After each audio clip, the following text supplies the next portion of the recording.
Syukur kami kepadamu ya Allah, Bapa dalam surga, Tuhan kami, Juru Selamat kami yang hidup, Tuhan Yesus Kristus.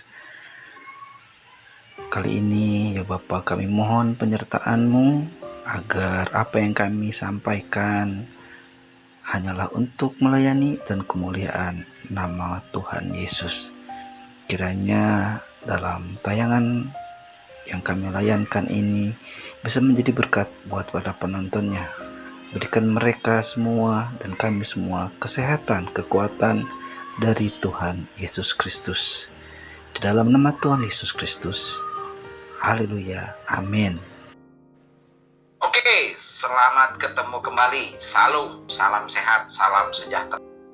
Selamat berjumpa kembali di Petra Ministry. Nah, sekarang Kak Ode jadi hostnya ya. Sekarang sebelum ke acara selanjutnya, kita mau ngapain ini? Ayo sekarang kita sapa Pak Pendeta Bona. Nah, silakan Pak Pendeta. Halo, selamat malam semuanya. Ketemu kembali dengan Alpetra Ministry, channel yang paling asik berbicara tentang kekristenan. Oke, selanjutnya ada Kang Alfa. Salam semuanya. Kita ketemu lagi di Alpetra Ministry. Ada Pak Bona tadi dan juga ada Kang Odi. Salam sehat selalu untuk semuanya. Oke, kita kembali ke topik. Pokoknya dari obrolan hari ini pasti ada yang bisa diambil. Ada seorang pemuda, katakanlah si A. Si A itu diutus sama seorang raja penguasa daerahnya. Dia itu diutus ke suatu daerah, di mana daerahnya itu isinya perompak, penjudi, pemabuk. Nah, si A itu disuruh sama raja itu pergi ke satu sarang perompak itu. Kata perintahnya itu sebetulnya si A itu pertamanya senang. Wah, saya disuruh raja ke pulau perompak itu. Pasti saya disuruh membasmi perompak itu nih. Wah, udah. Tapi ternyata kata si raja itu bukan untuk membantai itu. Justru kamu itu harus berteman dengan perompak agar si perompak itu sadar gitu loh dari kelakuannya selama ini. Nah, si A itu merasa, lah, ceritanya mengampuni satu gerombolan itu dengan begitu saja, tidak dihukum apa. Ogah ceritanya. Si A itu malah pergi jadinya. Jadi nggak pergi ke tugasnya itu, tidak menjalankan tugasnya. Nah, tapi di tengah jalan kan yang namanya raja kan punya kuasa segala macam toh. Dibuatlah sedemikian rupa dan akhirnya si A itu dibuat harus masuk ke daerah itu. Si A itu berontak, nggak mau, ngapain itu nolong perompak, udahlah, tumpas aja lah. Ngapain sih katanya. Tapi setelah sekian lama karena si A-nya juga dipaksa oleh raja itu harus, akhirnya luluh juga hatinya. Dicobalah dia itu menyadarkan para perompak. Dan singkat ceritanya si perompak itu semuanya satu kota, satu gerombolan, satu daerahnya itu selamat semua, tidak ditumpas raja gitu. Nah, di sini kan ada kasus sebetulnya dia tuh nggak mau menolong orang. Ngapain sih, orang udah jahat begitu kok ditolong gitu. Udahlah, urusin yang lain lah, yang itu musnahkan lah katanya gitu kan. Nah, tapi di balik semua itu ternyata ada kebaikan. Terus itu ada sesuatu mungkin yang dipetik, nanti dijelaskanlah oleh apalah yang bisa dipetik dari sedikit cerita saya itu. Nah, di sini temanya tentang menolong ya. Menolong terhadap sesama dan bukan sesama. Maksudnya bukan sesama itu gimana? Begini nih. Oh iya, ngomong-ngomong, Kang Alfa kemarin pernah jadi satgas COVID ya? Oh iya betul Kang Odi. Pernah jadi satgas COVID ya, Kang? Iya betul, Alfa, ya? betul. Boleh nggak dibagikan pengalamannya gitu? Aduh, bagikanlah dikit lah. Iya. Gimana? Memang waktu itu saya juga sempat berpikir lipat ya. Kan teman-teman juga ngingetin Pak Bona, Kang Ode bahwa kita kan harus berhati-hati, berjaga-jaga. Saya juga takut sebetulnya. Tapi disitulah saya merasa bahwa ini saatnya untuk mengejawantahkan atau menyatakan saya itu mengasihi mereka dengan cara menolong.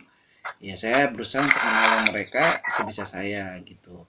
Memang jadi seorang yang sukarelawan, tapi ini mengancam diri sendiri kan setidaknya, karena saya harus bersentuhan walaupun secara tidak langsung, tapi saya bersentuhan dengan mereka dan risiko tertularnya itu sangat tinggi gitu.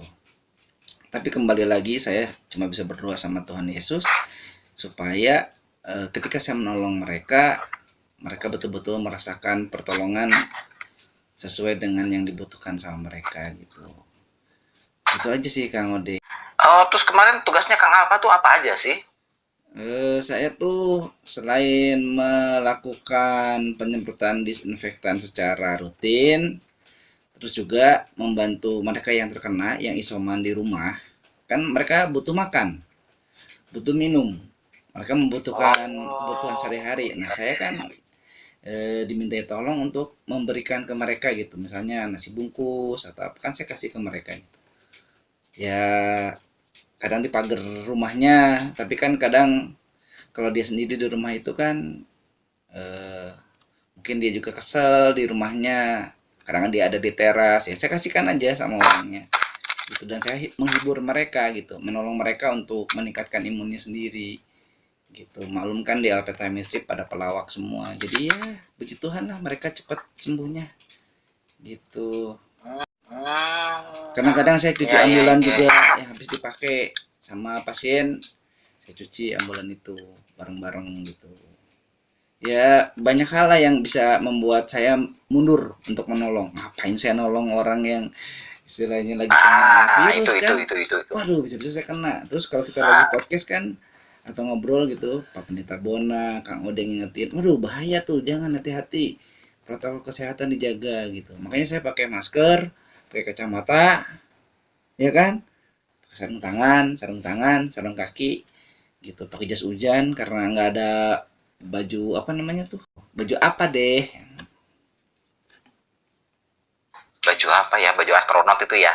iya baju apa deh namanya ya Pak Pendeta ya, baju apa deh kan, Baju apa deh? iya. Baju apa deh? Iya. Ini itu tuh Kang Alfa nggak takut tuh seperti itu tuh? Maksudnya kok mau-mauan gitu loh? Kok mau-mauan? Itu emang udah nggak dibayar lagi, digaji ya? nggak dibayar lagi, takut saya itu. Tapi kan ada lah yang mendasarkan yang jagain saya, yang yang mengajarkan, memberi contoh kepada kita untuk menolong. Tuhan Yesus nggak melihat siapa yang ditolong gitu, dia ketemu siapapun yang memang ditolong. Orang buta bisa melihat lagi, orang lumpuh bisa berjalan, bahkan orang yang di mata orang-orang saat itu dia berdosa, Tuhan Yesus tetap nolong. Nah saya jadi khotbah itu kan Bapak Pendeta yang khotbah mestinya.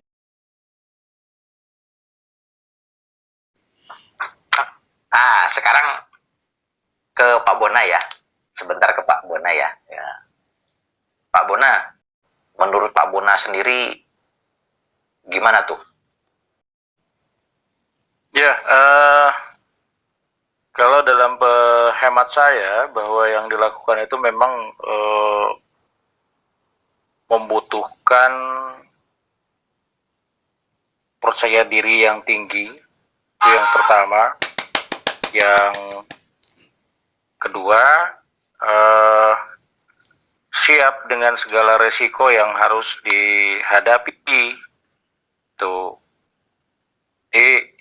Dan memang kalau orang percaya ini kan disarankan bahwa ketika kita melakukan pertolongan tidak pilih-pilih, gitu, tidak pilih-pilih. Ya sama seperti apa yang diceritakan, ilustrasi yang diceritakan oleh Kang Ode ya. Jadi kalau di Alkitab jelas tuh kalau kita melihat tokohnya adalah Yunus.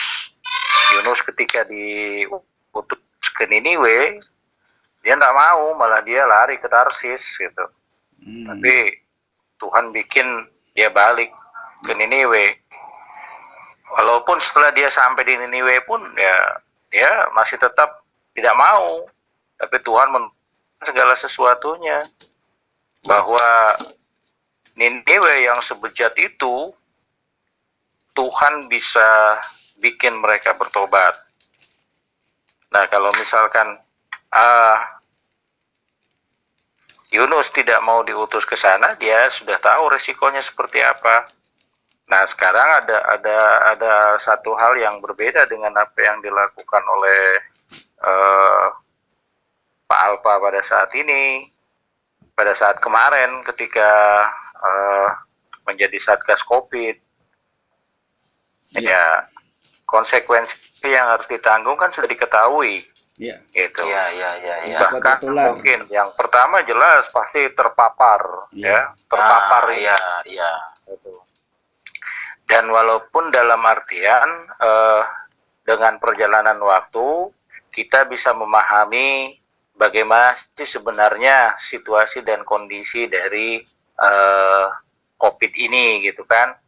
Sehingga kalau untuk sekarang udah hampir di jalan 2 tahun ini kan sudah tidak terlalu menjadi satu hal yang menakutkan gitu. Ini kan juga proses ya. Jadi istilahnya ya proses untuk memahami situasi dan kondisi itu. Tetapi bukan dalam artian tadi, bukan dalam artian ketika kita memahami ini kita melupakan prokes, kita melupakan istilahnya anjuran-anjuran pemerintah, terutama vaksin itu gitu. Nah, terus kemudian berbeda ini dengan awal-awalnya gitu kan. Awal-awalnya seolah kita fobia dengan itu. Karena memang kita tidak tahu sih apa sih sebenarnya yang terjadi gitu kan. Ditambah lagi media-media yang mengatakan ini dan itu gitu. Jadi nah, bingung, balik lagi kita sebagai orang percaya kita meyakini ya membingungkan. Nah, kita sebagai orang percaya kita kembali bahwa dasarnya adalah kita harus saling menolong. Nah, menolongnya ini berdasarkan apa? Berdasarkan saling mengasihi. Itu, saling mengasihi. Dan itu tidak pandang-pandang gitu. Yang pasti kita tidak mengharapkan imbalan apapun, ya. Walaupun dikatakan bahwa Satgas ini mendapatkan itu. Kalau saya berpikirnya tidak seperti itu. Ketika ada orang yang mau untuk melakukan itu saja, justru dia sudah siap dengan segala macam resikonya, gitu. Jadi yang dipertaruhkan kan bukan hanya ini ya. Pertama jiwanya dia, ini dipertaruhkan. Yang kedua ya keluarganya, gitu. Iya. Betul. Ketika dia langsung misalnya berinteraksi dengan orang-orang yang positif terpapar, ya sekitar 90% dia bisa terpapar gitu. Iya, betul. Bahkan mungkin lebih tinggi, 99% dia bisa terpapar dan 1%-nya itu yang mujizat. Gitu kan. Ya. Itu jadi dalam artian gitu, Kang Ode, ketika saya coba melihat mendengar apa yang dilakukan Pak Alpa, kemudian tadi pengantar, nah inilah bagi orang Kristen ini, ketika kita mengatakan bahwa Yesus terlebih dahulu mengasihi, bahwa kita juga harus mengasihi sesama kita manusia. Nah, yang perlu digarisbawahi ini sesama kita manusia, bukan sesama kita seiman, gitu. Karena ketika kita berbicara sesama kita manusia, maka yang sesama kita seiman itu sudah termasuk di dalamnya. Gitu. Itu kan tadi penjelasannya jelas banget ya. Nah, sekarang saya nanya sama Kang Al. Ini kan satu komplek ya, satu komplek apa satu perumahan gitulah, apa satu RT RW gitulah. Iya, iya. Jadi kan tugasnya Kang Alfa itu berkeliling gitu. Pasti dong yang namanya tetangga itu nggak semuanya baik sama Kang Alfa dong. Iya. Ya enggak? Iya. Pasti ada yang nyinyir. Iya. Ya enggak? Pasti ada yang nyinyir. Maksudnya nyinyir sebelum adanya COVID. Pasti ada orang yang merendahkan gitu. Kamu siapa sih? Iya. Nggak ini mau belagu lah, mau jadi satpam lah, mau jadi inilah. Apa sih lo kebisaannya? Iya. Nggak ada apa-apanya. Terus pastilah adalah yang namanya nyinyir-nyinyir. Nah, 2 atau 3 orang ketika Kang Alfa patroli ke depan rumahnya, ketika pas depan rumahnya, Kang Alfa ingat, wah ini orang ke saya ini nyinyir banget nih.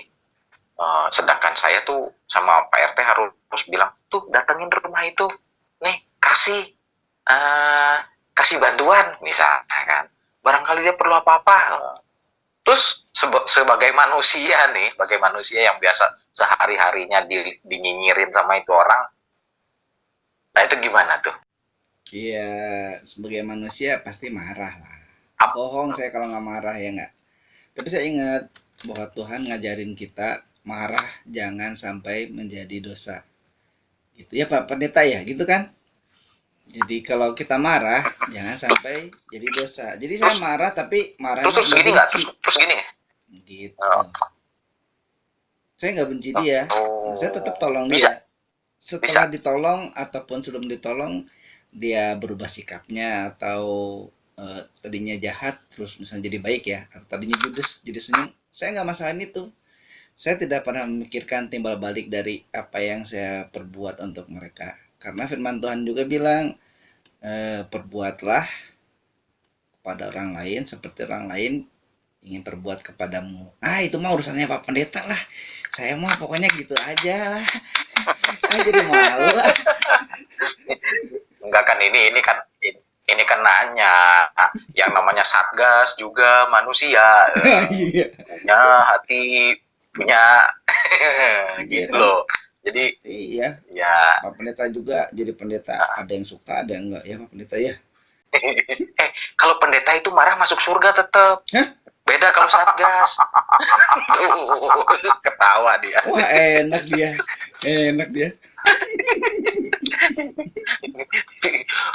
Pendeta itu marah tetap masuk surga, Bos. Tapi kalau Satgas, tersenyum aja tetap masuk neraka.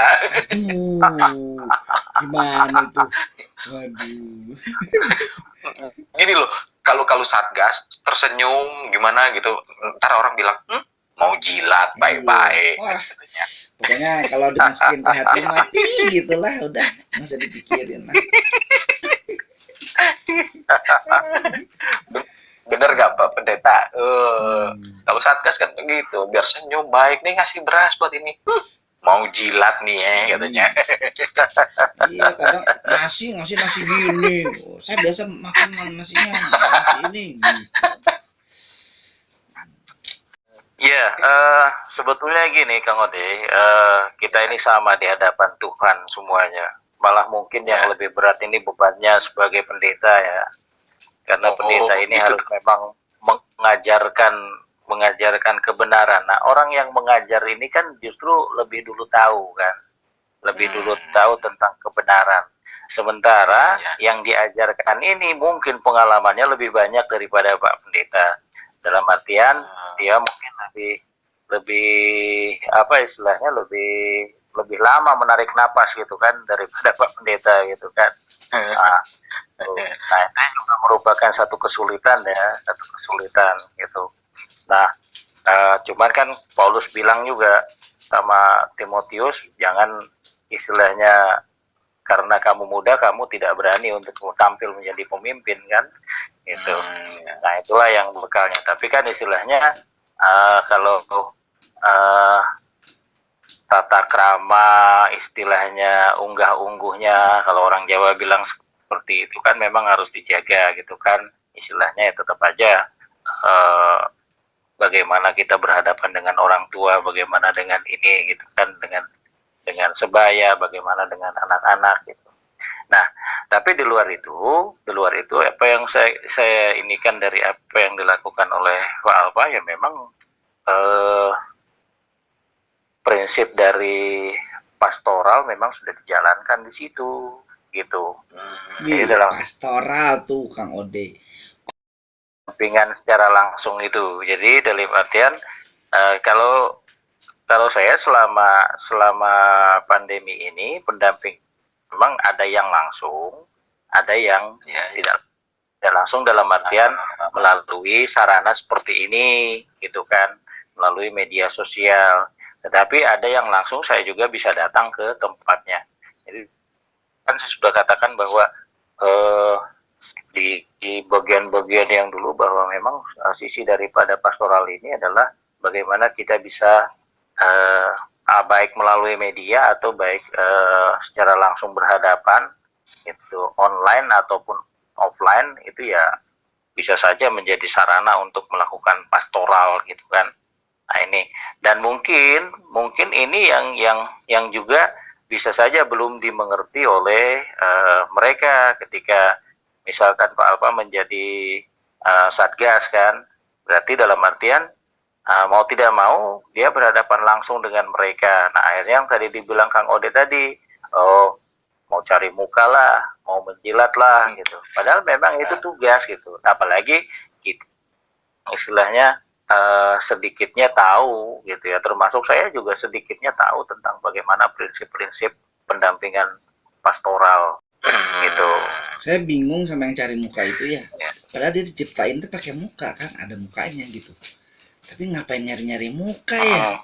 Bingung mukanya kemana gitu. Hilang Karena dia apa belum jatuh? menemukan. Karena dia belum menemukan wajahnya sendiri. Oh, Nah, mungkin betul, dia nggak betul. punya kaca di rumahnya. Nggak sadar kalau Ya, Nggak sadar mungkin kalau selama dia ini punya dia muka. bertopeng. Kan lagunya buka dulu topengmu gitu kan. Oh, iya, Itu iya, kan iya, memang iya, iya. serius. Iya, Ya, iya, iya, iya, ya. iya. Jadi masuk ke poin pelayanan, masuk poin pelayanannya. Yang satu ada apa? Ada talentanya di mana, yang satu talentanya di mana, nggak usah ngiri-ngiri. Yang penting kita harus nolong sesama gitu ya. Ya, ya. Terus untuk tolong menolong itu kita harus bikin daftar nggak nih? Misalkan daftar gini, oh si A wajib ditolong, oh si B nggak usah lah, oh si C emang nggak usah ditolong. Nah itu maksudnya pakai kriteria nggak nih? Nah, menurut Kang Alfa gimana nih kriterianya? Menurut Pak Bona gimana nih kriterianya? Orang-orang yang mesti ditolong itu loh, standar-standarnya menurut Kang Alfa dulu deh, gimana tuh? Kalau saya mah kalau nolong prinsipnya gini, saya bisa nolong nggak? Kalau saya bisa nolong gitu. Saya lihat dia kalau ditolongnya itu apa? Saya mampu saya tolong dia. Kalau itu bisa bantu dia ya. Tapi kalau saya kira-kira nggak bisa bantu dia, nggak bisa nolong dia, saya nggak akan nolong gitu. Karena prinsipnya dari firman Tuhan kan kalau menolong juga harus bisa menolong orang itu untuk menolong dirinya sendiri begitu. Jadi saya nggak pernah lihat didaftarin, oh ini Kang Ode wajib ditolong, oh ini Pak Bona nggak usah ditolong, dia mah pendeta ngapain ditolong, pendeta juga butuh ditolong, sok tanyain coba. Gitu. Emang gitu ya? Iya, sok tanyain. Oh pendeta juga ditolong dong. Ya iyalah. Oh iya iya. Dikira kan pendeta mah nggak usah. Untuk Pak Bona gimana tuh Pak Bona? Ya, kita sebagai orang percaya ini kan meneladani Kristus toh. Nah, Kristus adalah Allah sendiri kan, itu kan. Nah, permasalahannya Allah ini apakah hanya memberikan matahari bagi orang benar saja? Iya. Bagi orang yang tidak Iya, benar iya, iya, iya, tidak iya. diberikan matahari. Sama, Kemudian Allah ini ah, apakah Allah ini memberikan oksigen bagi orang benar saja? Jadi Allah ini memberikan rata. Jadi dalam prinsip menolong itu, saya sepakat tadi ketika dikatakan Pak Alfa ya, mengukur kemampuan kita. Gitu. Tapi bukan dalam arti kita memilih dan memilah. Iya. Gitu. Tapi kita mengukur kemampuan kita. Gitu. Jadi ya, dalam artian siapapun yang membutuhkan pertolongan, hukumannya wajib untuk kita tolong. Tetapi pertanyaannya enggak kita. Jadi jangan jadi konyol gitu nantinya. Kita berusaha nolong, tapi kita nggak sebetulnya nggak mampu gitu. Kayak misalkan saya kan sekarang tangan kiri saya tidak terlalu maksimal kan, gitu kan, tidak terlalu maksimal. Nah ada orang misal, oh beratnya lebih berat daripada saya, ya saya ngukur kemampuan saya untuk ngangkatnya gitu kan. Pasti saya minta tolong orang lain minta bantu orang lain untuk menolong gitu. Nah itu, jadi memang semua wajib kita tolong, tetapi dalam artian kita mengukur kemampuan kita. Kalau kita tidak mampu ya otomatis ya kita juga malah kita jadi celaka gitu. Jadi ilustrasinya kan gini, saya pernah mendengar sebuah ilustrasi begini. Ketika ada juara olimpiade renang dalam satu kapal pesiar ini, dia istilahnya melihat ada orang yang tercebur ke laut gitu ya. Satu kali, dua kali dia hampir tenggelam, dia masih ini gitu. Semua menanyakan kepada dia, kenapa kok tidak cepat-cepat ditolong gitu. Si juara olimpiade ini tenang aja, santai gitu, tenang, tapi dia terus mengamati orang itu. Dia masih muncul, masih dengan kekuatan tenaganya dan segala macam. Nah, setelah dia muncul satu kali, terus turun lagi, agak lama, muncul lagi satu kali, turun lagi, agak lama, terus muncul lagi satu kali, turun lagi, lama, dia langsung turun, dia turun, dia langsung tolong gitu. Nah, kenapa seperti itu? Karena ketika dia masih, semuanya akan celaka. Karena ini yang ini kan ketakutan. Sementara kalau yang juara olimpiade ini dia bisa berenang gitu, dia tenang saja gitu kan. Nah kalau dia tolong waktu dia masih kuat, ya bisa mati dua-duanya gitu kan. Nah itu yang maksudnya perhitungan. Perhitungannya bukan perhitungan dipilih loh, ini loh karena ini pejabat, karena ini orang biasa, bukan seperti itu.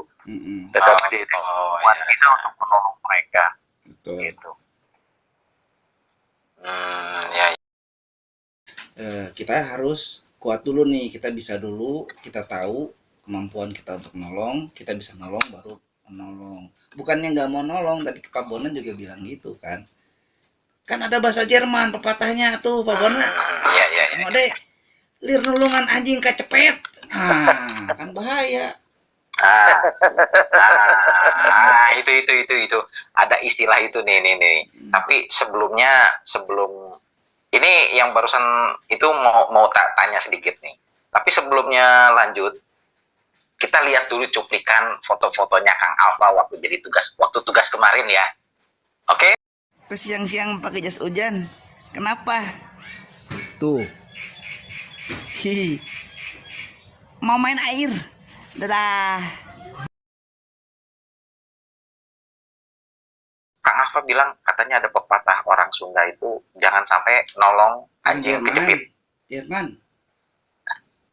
Oh, bukan Sunda toh. Bukan. Hanya Pak Bona ya Pak Bona. Ini ini kalau di Indonesia kan berarti kita jangan menolong jangan menolong anjing yang lagi kejepit. Iya. Kenapa? Karena kalau anjing kejepit itu kan siapapun yang mendekati dia pasti dia gigit karena kira akan mencelakai diri dia gitu. Iya. Jadi dia pasti menggigit. Kalau anjing lagi kejepit pasti menggigit, ditolong. Padahal kita niatnya mau nolong, tapi dia malah gigit. Nah, kita di kehidupan masyarakat kan ada tuh yang seperti itu tuh. Kita udah baik, dia susah, kita tolong, kita bantu, tetap aja nipu kita, tetap aja ngomongin kita, tetap aja, wah pokoknya mah begitulah. Betul. Nah, kita ada ke Pak Bona dulu, Pak. Kita nanya nih, gimana menghadapi orang seperti ini? Ya, sama saja, Kang Ode. Saya katakan tadi kan Tuhan memberikan matahari tidak hanya untuk orang benar saja. Tuh. Dan kita sebetulnya berkewajiban. Cuman strateginya seperti apa? Nah, gimana tuh? Nah, strateginya seperti apa? Karena begini, kalau dalam Satgas ini kan yang saya tahu ada prioritas. Itu. Skala prioritas. Kalau Paulus mengatakan di Galatia ini kan selama masih ada kesempatan haruslah kalian saling tolong menolong atau saling membantu, ya. Terlebih dengan kawan-kawan seiman. Itu sebetulnya skala prioritas, bukan pilih-pilih, tetapi skala prioritas. Jadi di dalam ayatnya dikatakan, karena itu selama masih ada kesempatan bagi kita, marilah kita baik kepada semua orang, tetapi terutama kepada kawan-kawan yang seiman. Itu bukan maksud pilih-pilih, tapi kita bikin skala prioritas. Itu. Kemudian memang ini agak dilematis juga dalam artian ketika kita memilih, orang pikirnya kita pilih-pilih. Ketika kita memilih. Ketika kita membuat skala prioritas, skala prioritas, tapi justru orang akan melihat kita akan loh kayak pilih-pilih gitu kan, pilih kasih lah gitu kan, istilahnya gitu kan. Tapi kan biarkanlah, karena pepatah juga mengatakan anjing menggonggong kapilah tetap berlalu gitu kan. Yang pasti apa yang kita lakukan ya benar-benar untuk menuju kemuliaan Tuhan. Oke. Jadi skala prioritas itu perlu ya. Nah, sekarang sama Kang Alfa gimana? Saya juga menerapkan itu karena kan ada beberapa saudara seiman juga di sini yang perlu dibantu kan. Jadi ada beberapa hal tertentu yang akan saya dahulukan untuk saudara seiman gitu. Jadi bukannya membedakan, nolongnya tetap sama, tapi dia lebih saya kasih waktu lebihnya untuk yang seiman dulu gitu. Tapi biasanya orang-orang yang seiman ya, yang percaya Tuhan Yesus, mereka lebih kuat. Sebetulnya nggak manja misalnya. Mereka kuat betul-betul dan menjadi saksi betul. Padahal mereka lagi susah, tapi mereka bisa tetap menolong. Nah itu luar biasanya kita anak-anak Tuhan. Jadi Pak Bona gimana nih tindakan nyatanya lah supaya kita bermasyarakat enak gitu Pak Bona. Baik sama teman-teman di gereja maupun sama teman-teman di tetangga. Gimana tuh Pak Bona? Ya, manusia ini tidak bisa hidup secara individu atau juga tidak selalu bisa hidup secara sosial. Jadi yang pasti ketika kita melihat ada yang perlu pertolongan, nah kita sebagai orang percaya ini memang harus memberikan pertolongan. Tapi balik lagi, itu terjadi di masyarakat, di gereja, dimanapun kita berada. Tapi balik lagi, bagaimana kemampuan kita. Jangan kita tidak mampu, tapi kita maksa untuk nolong, malah nanti kita yang ditolong. Yang jadi terbalik ya. Malah jadi satu hal yang aneh gitu kan. Jadi kita mau maksa nolong, tapi kita tidak mampu, malah kita yang ditolong. Nah, itu ya. Kehidupan kita di ini. Betul. Untuk tolong menolong. Tapi kita juga wajib untuk melihat situasi dan kondisi yang ada dalam kehidupan kita. Apa kita sanggup untuk menolong atau tidak? Iya. Wah, ini obrolan kali ini padat, berat. Cakep. Ini kayaknya kalau bicara soal tolong menolong itu memang gak ada habisnya ya. Pak Pendeta Bona juga Kang Alfa. pasti banyak yang harus kita bicarakan juga. Oh, nggak habis-habisnya lah untuk tolong menolong. Jadi untuk kita ini deh, kita apa yang dipetik dari pembicaraan saat ini? Mungkin dari Pak Pendeta Bona ada untuk teman-teman kita semua yang sedang nonton nih. Tips kecil dari Pak Bona tentang tolong menolong malam ini yang bisa dilakukan untuk sahabat kita semua. Coba silakan Pak Bona. Saya mengutip apa yang dikatakan oleh Paulus tadi, gitu ya. Jadi Paulus mengatakannya di dalam Galatia 6 ayatnya yang ke-10. Karena itu selama masih ada kesempatan bagi kita, marilah kita berbuat baik orang, tetapi terutama kepada kawan-kawan kita seiman. Dengan demikian, kita wajib menolong. Karena menolong adalah perbuatan baik. Ya. Selama itu bertujuan Tuhan. Ya. Nah, akan tetapi, tetap harus ada skala prioritas. Dan mengukur kemampuan diri sendiri. Sehingga apa? Yang kita lakukan tidak menjadi sia-sia. Dari Kang Alfa ada sedikit tips. Silahkan. Saya nggak punya tip, saya punya radio. Waduh, Saya punyanya MP3. Tuh. Waduh, saya salah nanya. Punya kata-kata terakhir? Kata-kata terakhir. Astaga. Kata-kata motivasi deh buat saudara-saudara kita nih yang lagi nonton.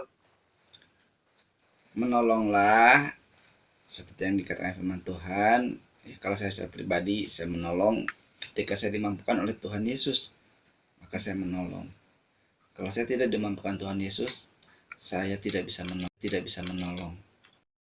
Oke, teman-teman, sahabat Alpetra Ministry semua yang sudah lihat dari awal sampai akhir, di ujung pembicaraan kita, saya mengutip ada beberapa poin ya. Yang kesatunya tadi kata Pak Bona sendiri, 1, orang Kristen itu wajib menolong siapapun tanpa pandang bulu. Karena sudah ditugaskan kita harus menolong. Nah, menolong tidak pandang bulu dan jangan lihat upah, tapi harus punya hikmat dalam menolong. Ada prioritas. Nah, gitu aja. Itu tips oke. Untuk terakhir kalinya sebelum kita menutup acara ini, kiranya bahasan kita ini bisa bermanfaat buat kita semua, bisa menjadi berkat buat teman-teman semua, dan kita tutup dalam doa.